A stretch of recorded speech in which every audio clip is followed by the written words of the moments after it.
Good afternoon, evening, Karu and Nikki. I guess it's about 8:30 at night on the 23rd of March, Friday. Karu, I wanted to respond to your most recent video that you put up yesterday. And it's funny because I watched it last night just before I went to bed, and it was pretty late when I saw it. So I was watching it, and Sarah came in and was like, come on, let's go to bed, I'm tired. And so I was kind of distracted, and my impression was that you didn't actually say much in it. And yet, I just watched it again and took notes on things I need to respond to, and it's half a page of junk.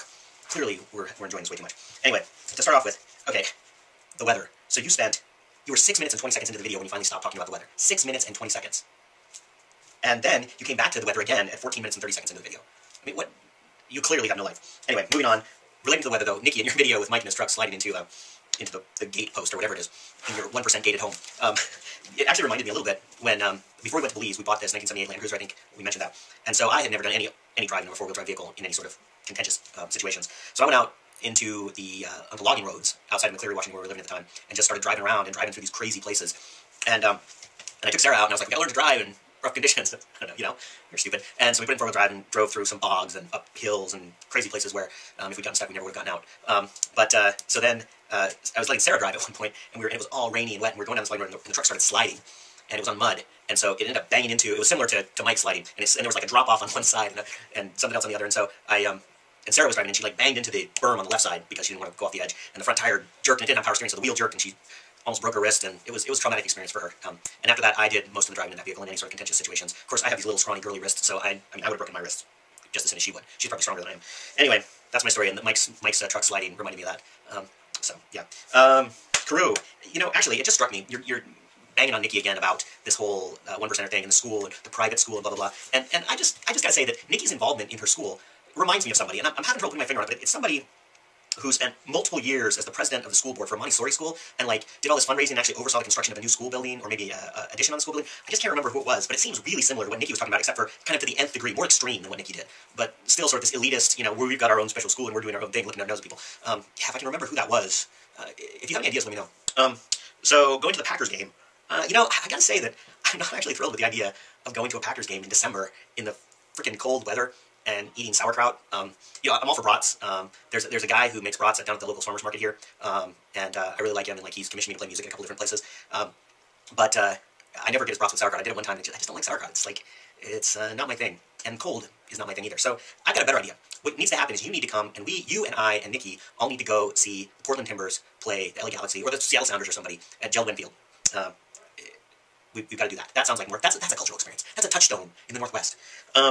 Let's see. Horseback riding. Yeah, the stories about people falling off horses or horses bolting and running, that's what horses are all about. I mean, that's why you have horses, so that you get kicked and thrown and stepped on and beat up. Actually, it's funny because when we were in Colorado, when my mom first got the horse, and she told her doctor she was getting a horse, and he was like, don't get a horse. He said, the top two things that people come see me for accidents are motorcycles and horses. People are always getting injured riding their horses. And, I got kicked off the horse so many times growing up. I remember when I must have been like 9 years old or something, and I used to always go out and I'd just jump on her back. We had 7 acres out behind our house in Colorado at the time, and I would go up and jump on her back and ride her around, and you could, without a bridle or anything, I just bareback, and I could get her to go away from the barn, and she'd go out a little ways, and then it was the same thing, she'd turn around and just start racing back, and then she'd start kicking, and most of the time I was okay, but I remember one time when she kicked me like over the front, and she's running, and so I went over the front of her, and I like tucked my head, and I'm like rolling on the ground, and she's like running right over the top of me, and she didn't step on me. I think like when I was falling, like she hit my head with her shoulder or her leg kind of on the way down, but it didn't really hurt, and I just kind of laid there on the ground dazed, and she immediately comes back, and like she's sticking her nose down, making sure I'm okay, blowing on me. So yeah, I mean, that's what horses are all about. You gotta do that. It's funny though, I have hardly any memories of riding once we moved to Washington. And I know I didn't ride that much, but I don't remember any of these incidents you guys are talking about. They weren't particularly traumatic for me.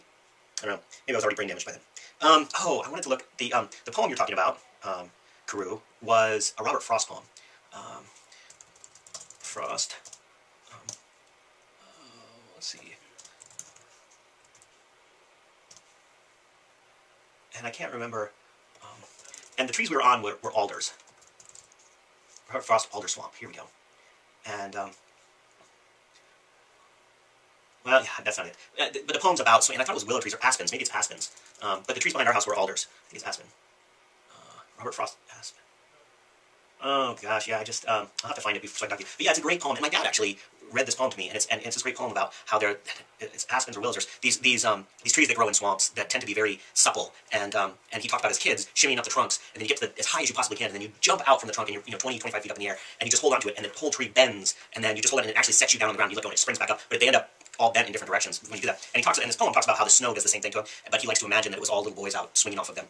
And so we learned to do that, and we were out doing alder trees in the backyard in our swamp in Tumwater. And yes, there was one tree that I shimmied up, and I'm way up there, and I got about, it was probably 15 feet up. There was a kind of a rotted spot on this one tree where a branch had broken off or had some damage to it, and I kept going up, and I jumped off, and the tree broke right at that point, and I landed flat on my back in the muck. Luckily, it's like 8 inches of mud or something. It's just like, it was like landing on a crash pad in gymnastics. But it was a very distinctive feeling. I have very clear memories of that, but that was fun. Yeah, we did do some stupid things at our house.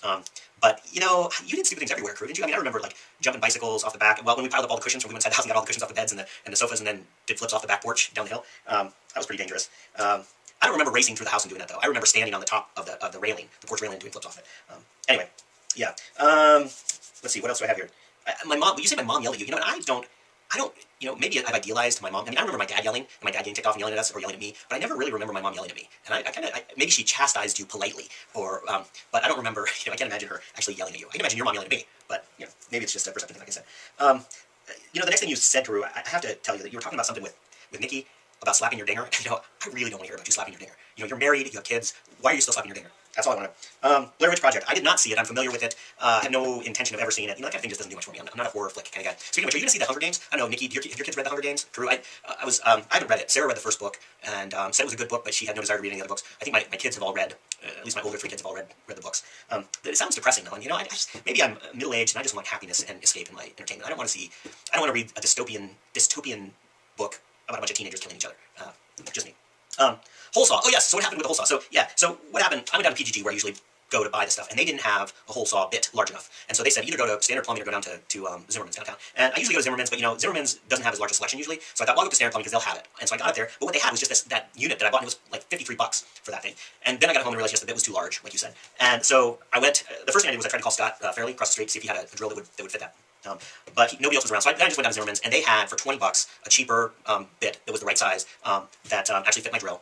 And so I just put that in there, and then I drilled through the top, and I had already drilled with that long bit, a hole, and so there's 2 layers in that cabinet. There's the bottom of the cabinet, and then there's the floor underneath it. And so I drilled through the top, and so I had a hole going through both, because I had that 1.5 long bit. I drilled through the top and pulled that out, and I saw, unfortunately, there was a support underneath the cabinet there, and I was just on the edge of it, so it stuck out about, actually, maybe a little less than half an inch into where I wanted to put the conduit. And I was like, ah, crap. And I could have moved over, there was space, but I didn't. So then I went down and I drilled up from the bottom, I got underneath the house and drilled up, and I found that I could actually, because maybe I'm a little stronger and more muscular than you, maybe I'm not such a girly man, but I could hold on to that thing, and I could actually, even though it tried to bind up and everything, I could actually get it, and I got it to drill, from that angle, I could actually get part of that support on the bottom. I got about 2/3 of it drilled out, coming up, and I just kept coming up, and it would shoot off. And anyway, it was probably stupid and dangerous. Also, I didn't have any mask. I didn't have a goggles, and so I'm right under the sawdust. So I'm sitting there with my eyes closed, going, it was stupid. But so then I got back up to the top, and I did it again from the top, and I eventually kind of chiseled it off with a file and a screwdriver, peeling off wood until I was able to get my conduit down through it. That's what I did. It worked, and we were able to take back the $53 bit.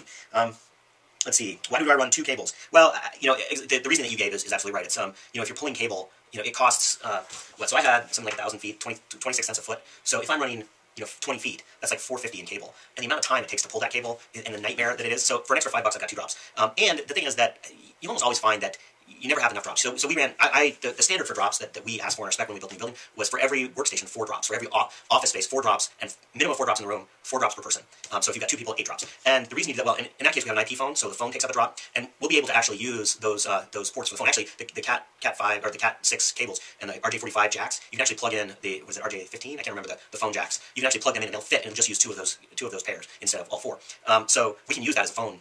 For phone as well, so we can patch phone into those. So that's one of the reasons I put 2 drops everywhere, so you can have a computer and a phone. But also we've got a network printer. We've got all kinds. There's lots of network equipment now. So if I put 4 drops over there, we've got actually 2 computers and a printer over there. So we've only got 1 extra drop at that spot. If I put 2 drops in this room, I'll have 1 for the computer, and maybe if I have a phone, I want to bring a phone in here, I can plug it in. Of course, you've got cordless phones now. Anyway, it just seems prudent to run some extra drops. I guess it costs more than extra $5 because you got to terminate on both ends, which costs you another $5 probably, maybe a little less. But still, it's so $10 extra to run an extra cable. Why not do it? Yes, I was hoping to have you pull the wire. Actually, it's funny because Matt, I know if you're watching this, get a life, because this is so boring, I don't know why you'd be watching. But Matt and Sean, who helped me spec all that stuff out, who are the real experts, I went back to work, and Matt's like, I thought you were going to have your electrician pull that for you.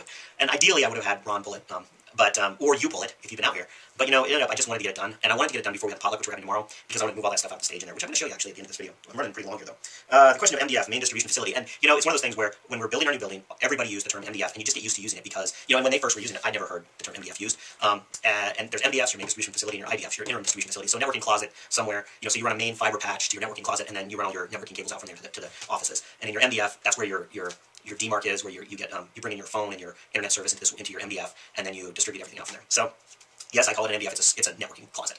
here. But it makes me feel more important to call it an MDF. And an MFDF would be even better. I have the MFNDF that you've ever seen. Oh, the sound when I'm making videos in here. So often what I do, so if it's late in the evening and it's time to, and I want to make a video, I'll just do a quick capture using the camera on my laptop. And so unless I plug in my external mic, the sound is really bad on that. So I could plug in my external mic and set it up so that I'm using my external mic, but then I got to pull up the mic stand and plug it in and make sure everything's working. And I usually keep that put away. So yes, I could make really high quality sound on that, but I guess I won't use that capture unless I use my mic. I can't think. From now on, I am sorry that you guys suffer through poor quality sound. I know that you 1%ers need to have the best of everything. Question about Hero and John, the Iraqi Kurd, and her husband, John. So, Hero is an Iraqi Kurd, is from Iraq. Her family lives, she actually, like, I think her sister and her mother live in Germany now.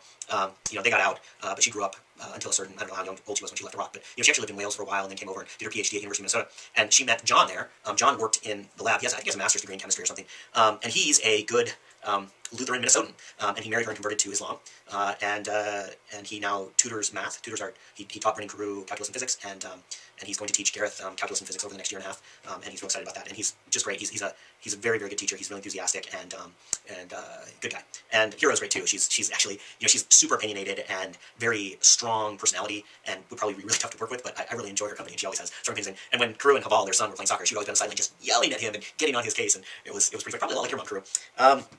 So, second to last thing, the business plan for swim tours. I think open water swim tours is the business of the future.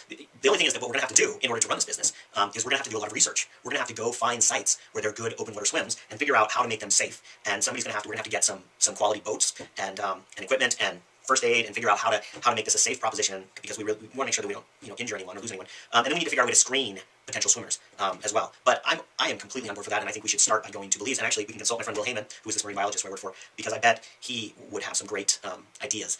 And Belize is perfect because you got the barrier reef there, and you could swim parallel to you could swim from Dangriga to Punta Gorda, or from Dangriga to Placencia, and then you could just do it like 3 legs. I don't know. That's a long swim. Actually, it's like 30 miles. You probably couldn't swim that. Anyway, but you could do probably some swims between keys, or you could set up things. It would be fun. That would be a good time. Have to figure out the logistics. So I'm not sure how long I've been going here, but I'm going to keep going, seeing as how our time limit has been extended, which is probably unhealthy.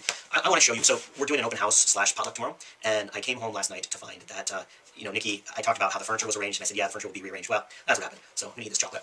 I'm going to show you what's happened in the house here. Oh man, 25 minutes. That's a long video. So here we are,